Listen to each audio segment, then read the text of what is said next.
Hubert, my boy, it's rather rare for the two of us to see one another with no one else around, isn't it? Yes, I believe it is. I was good friends with your father, you know. Perhaps this is fate, eh?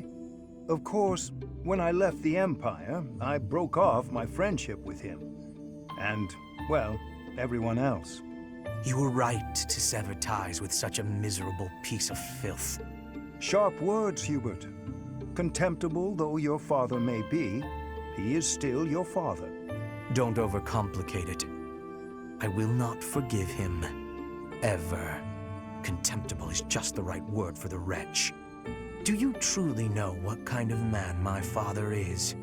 I assume you're talking about the insurrection of the Seven. At the time, I was already at Garrick Mach. I know nothing more than hearsay. That said, I found it hard to believe that Lord Vestra would challenge the Emperor like that. Yet that's exactly what he did.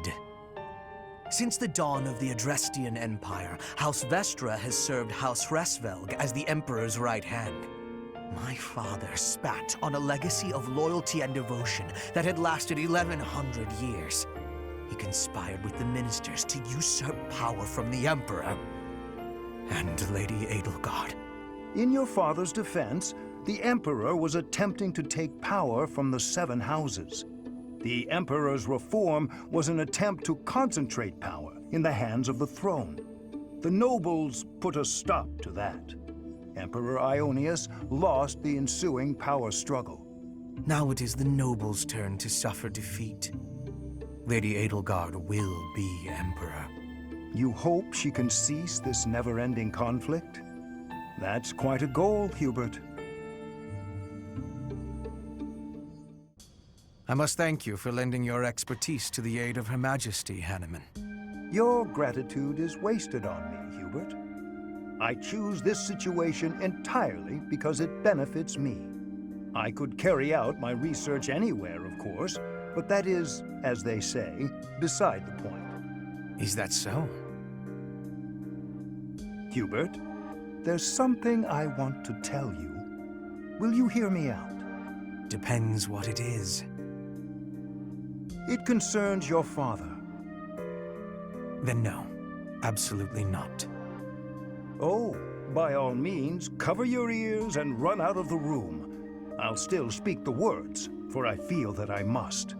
Your father, the Marquis of Vestra, well, rather the former Marquis of Vestra, was a selfless man. He was practical and never sought power for the sake of power.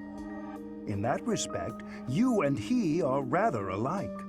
Do you think such a man would so easily betray his emperor, even if led astray by the Prime Minister? Clearly, yes. That's exactly what he did.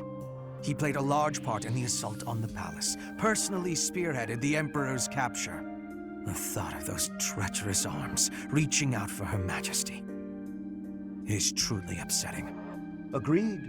Facts are facts. The palace walls are stuffed with countless truths, all of them concealed by the stones and mortar of fact. I hoped you would have the capacity to see the unfettered truth, but I fear that where your father is concerned, your eyes may see only what you wish them to see. I'll take that under advisement. Feel free to ignore me. I know full well I have my own blind spots. It's just, I believe your father had something he was trying to protect. Bearing a stain on his honor, being purged by his own son, all in the name of protection. I speak from knowledge, as someone who failed to protect something I held dear. Let's say you're right. Suppose he did it to protect something he cared about. It doesn't matter. Doesn't change his actions or my judgment of them. My father was a traitor to House Hresvelg, and he deserved what he got. That was me protecting something I care about. Ah, I can see the right of that. You have chosen your own path, Hubert. Continue protecting what you wish to protect, and I shall support you from the bottom of my heart.